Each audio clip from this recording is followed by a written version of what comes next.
नमस्कार, आप देख रहे हैं डेली न्यूज बिहार। नीतीश कुमार की विरासत पर उपेंद्र कुशवाहा के बड़े बयान से लेकर तेजस्वी यादव के तीखे वार, बिहार में माइनिंग पुलिस के गठन और मोतिहारी के लाल की 3.5 करोड़ की स्कॉलरशिप तक बिहार की 25 सबसे बड़ी धमाकेदार और काम की खबरें सीधे आपके स्क्रीन पर। अगर आप बिहार की हर छोटी बड़ी खबर से अपडेट रहना चाहते हैं तो इस वीडियो को अंत तक जरूर देखें। चलिए बिना किसी देरी के शुरू करते हैं आज का मुख्य बुलेटिन।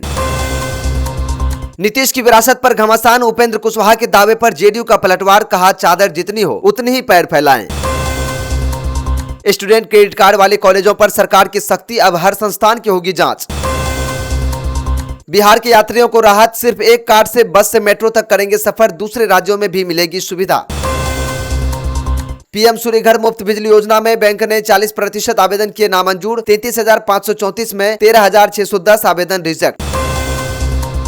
नेता प्रतिपक्ष तेजस्वी यादव के खिलाफ थाने में एफआईआर दर्ज, बीजेपी के खिलाफ आपत्तिजनक पोस्ट करना पड़ा भारी। नीतीश की विरासत पर उपेंद्र कुशवाहा ने स्पष्ट की स्थिति, 65% ओबीसी आरक्षण और निशांत पर भी रखी राय। सीएम में कमजोर प्रशासनिक समझ, तेजस्वी का सम्राट चौधरी पर सीधा वार, रोशन यादव मामले में एनएचआरसी को लिखा पत्र। बिहार में माइनिंग पुलिस के गठन का फॉर्मूला तय, अवैध खनन रोकने के लिए खान एवं भूतत्व विभाग की पहल। बिहार की अर्थव्यवस्था पर चुनावी वादों का बोझ, हर एक व्यक्ति पर 28,000 का कर्ज, सरकारी खजाने का पूरा लेखा जोखा। पीएचडी, नीट और जेआरएफ ही काफी नहीं, बिहार के कॉलेजों में पढ़ाने के लिए शिक्षकों को लेनी होगी ट्रेनिंग। बिहार में 23 आईएएस अफसरों का तबादला, कई जिलों के डीडीसी, एसडीओ और नगर आयुक्त बदले, देखें पूरी लिस्ट। बिहार में बाढ़ का अब होगा वैज्ञानिक हिसाब, गंगा से गंडक कोसी तक तैयार होगा नया बाढ़ क्षेत्र मानचित्र। गया बनेगा अमृतसर कोलकाता औद्योगिक कॉरिडोर का दूसरा सबसे बड़ा क्लस्टर, 135 करोड़ की केंद्रीय मदद, 1.09 लाख रोजगार की उम्मीद। बिहार के पाटलिपुत्र टाउनशिप को मेट्रो से जोड़ने का सर्वे शुरू, प्रधान सचिव ने कहा किसानों के साथ नहीं होगा न्याय। बिहार के 3 जिलों में भारी बारिश का अलर्ट, 40 किलोमीटर प्रति घंटे की रफ्तार से चलेंगी हवाएं। चलिए अब खबरों को जानते हैं विस्तार से। मुख्यमंत्री नीतीश कुमार की राजनीतिक विरासत और बेटे निशांत कुमार को लेकर जारी चर्चाओं के बीच आरएलएम अध्यक्ष उपेंद्र कुशवाहा ने रविवार को बड़ा बयान दिया है। पटना में प्रेस वार्ता के दौरान उन्होंने स्पष्ट किया है कि विरासत का मतलब किसी सरकारी या राजनीतिक पद का हस्तांतरण नहीं होता, बल्कि वरिष्ठ नेताओं और पूर्वजों के विचारों तथा मूल्यों को आगे बढ़ाना है। कुशवाहा ने कहा कि निशांत कुमार उनके बेटे समान है और उन्हें सार्वजनिक जीवन में लाने की मांग उन्होंने ही की थी। इसके साथ ही उन्होंने 65% ओबीसी आरक्षण के मुद्दे पर भी अपनी राय रखी और साफ किया कि विचारों की विरासत ही सबसे बड़ी होती है।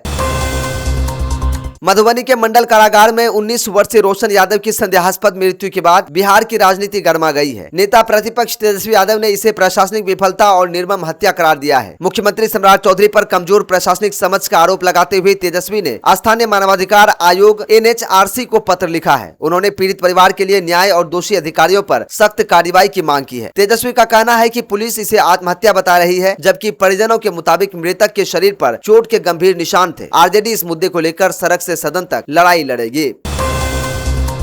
बिहार में बालू और खनिजों के अवैध खनन, भंडारण तथा अवैध परिवहन पर शिकंजा कसने के लिए राज्य सरकार ने बड़ा मास्टर प्लान तैयार किया है। खान एवं भूतत्व विभाग ने बिहार में विशेष माइनिंग पुलिस खनन सिपाही के गठन का फॉर्मूला तय कर लिया है। जल्द ही इस प्रस्ताव को अंतिम रूप देकर राज्य मंत्रिमंडल की मंजूरी के लिए भेजा जाएगा। इस योजना के तहत खनन सिपाहियों की एक समर्पित टीम बनाई जाएगी जो केवल बालू घाटों और खनिज क्षेत्रों में निगरानी रखेगी। विभागीय अधिकारियों के साथ मिलकर यह टीम माफियाओं के खिलाफ सख्त कार्रवाई करेगी, जिससे अवैध कारोबार पर लगाम लगेगी और सरकारी राजस्व बढ़ेगा।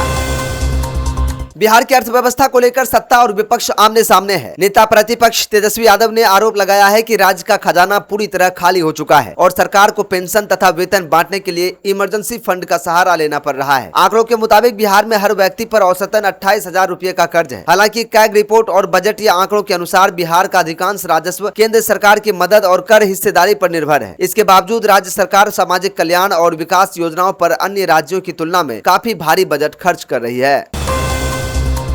बिहार के विश्वविद्यालयों और कॉलेजों में पढ़ाने वाले शिक्षकों के लिए अब केवल पीएचडी, नीट या जेआरएफ की डिग्री होना ही काफी नहीं होगा। राज्यपाल सचिवालय ने नई राष्ट्रीय शिक्षा नीति के तहत सभी कार्यरत और नवनियुक्त सहायक प्रधानाध्यापकों के लिए फैकल्टी डेवलपमेंट प्रोग्राम अनिवार्य कर दिया है। इसके तहत शिक्षकों को 36 घंटे का विशेष अकादमिक प्रशिक्षण लेना होगा। यह नियम सभी अंगीभूत और संबद्ध महाविद्यालयों पर लागू होगा। सरकार का मुख्य उद्देश्य कक्षाओं में शिक्षकों के पठन पाठन के स्तर, आधुनिक तकनीकों के इस्तेमाल और शिक्षण कौशलों को और बेहतर बनाना है, ताकि छात्रों को विश्व स्तरीय शिक्षा मिल सके। बिहार में हर साल तबाही मचाने वाली बाढ़ से निपटने के लिए राज्य सरकार अब वैज्ञानिक दृष्टिकोण अपनाने जा रही है। गंगा, गंडक, कोसी और उनकी सहायक नदियों के बाढ़ प्रभावित क्षेत्रों का नया वैज्ञानिक आकलन कराया जा रहा है। इसके लिए राष्ट्रीय जल विज्ञान संस्थान रुड़की की तकनीकी मदद ली जा रही है। बक्सर से मनिहारी तक गंगा के तटीय इलाकों का हाइड्रोलॉजिकल मॉडल तैयार होगा। इसमें बारिश, जल प्रवाह, नदी की जलवहन क्षमता और तटबंधों के दबाव का वैज्ञानिक विश्लेषण किया जाएगा। इस नए मैप से यह सटीक अंदाजा लगाना आसान होगा कि अत्यधिक बारिश में किन इलाकों में पानी फैल सकता है।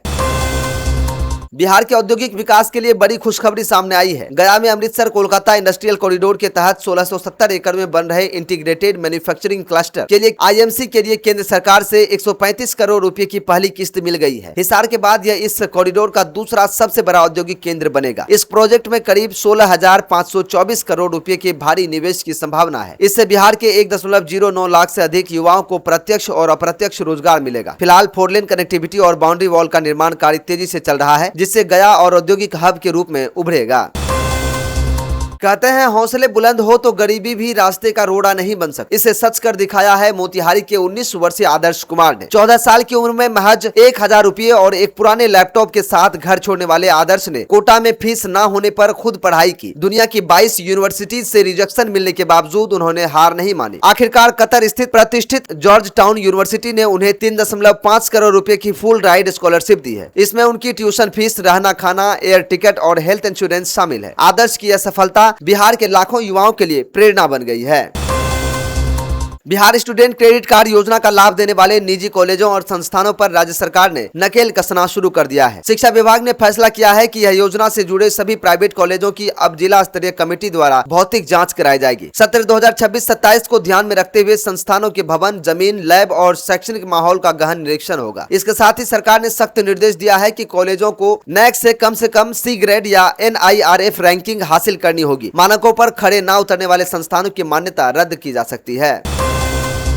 बिहार में मानसून की चाल एक बार फिर बदलने वाली है। पटना मौसम विज्ञान केंद्र के अनुसार उत्तर पश्चिम बंगाल की खाड़ी में बने कम दबाव के क्षेत्र और चक्रवाती परिसंचरण के कारण राज्य के 3 जिलों में भारी बारिश और वज्रपात का अलर्ट जारी किया गया है। इस दौरान 30 से 40 किलोमीटर प्रति घंटे की रफ्तार से तेज हवाएं चलने की संभावना है। बीते 24 घंटों में फॉरबिसगंज सबसे गर्म रहा, जबकि मोतिहारी में न्यूनतम तापमान दर्ज किया गया। मौसम विभाग ने किसानों और आम नागरिकों को खराब मौसम के दौरान खुले मैदानों, खेतों और पेड़ों के नीचे जाने से बचने की सलाह दी है। तो ये थी आज की बिहार की 25 सबसे बड़ी धमाकेदार और काम की खबरें। आपको क्या लगता है, क्या बिहार में माइनिंग पुलिस बनने से बालू माफियाओं पर लगाम लग पाएगी? अपनी राय कमेंट सेक्शन में जरूर शेयर करें। बिहार के हर छोटी बड़ी खबर को सबसे सटीक और तेज अंदाज में देखने के लिए डेली न्यूज बिहार को तुरंत सब्सक्राइब करें और बेल आइकन को दबाना ना भूलें। कल फिर मिलेंगे इसी समय, तब तक के लिए देखते रहिए डेली न्यूज बिहार। जय हिंद, जय बिहार।